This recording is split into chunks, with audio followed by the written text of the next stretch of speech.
Newspapers are often the only source of information for the events of a particular week or even a particular day, and only in newspapers are such detailed reports found.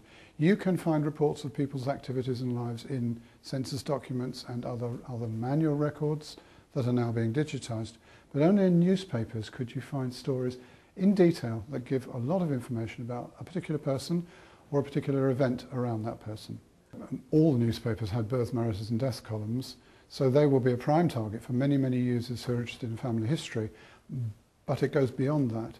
Newspapers cover off a huge number of topics, and there are names of people who are active in the areas of local life. They will all be searchable, as well as the more typical births, marriages and death reports. The launch of the British Newspaper Archive is one of the most exciting things that I've ever been involved in. I mean, this genuinely is of significant national importance. You know, we're taking a collection that resides here at the British Library and for the first time really exposing it to not just the British public, but to the global public.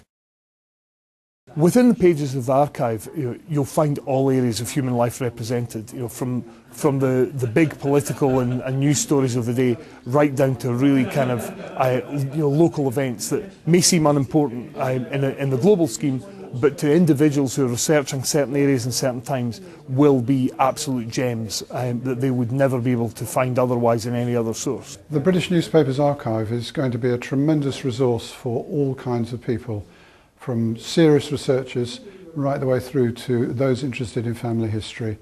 It's the kind of resource which will be easy to use, interactive with you, and the stories you will find in it are going to be beyond your imagination.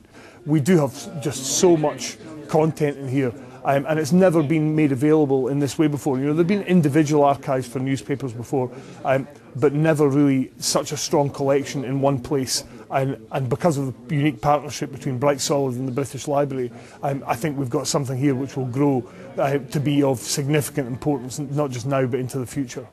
The British Library has been privileged to work with brightsolid to effect this launch.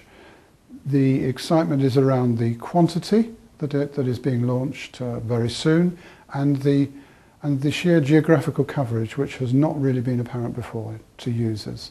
It's going to be all over the UK. There are going to be titles of cities, and there are going to be titles of regional coverage at launch.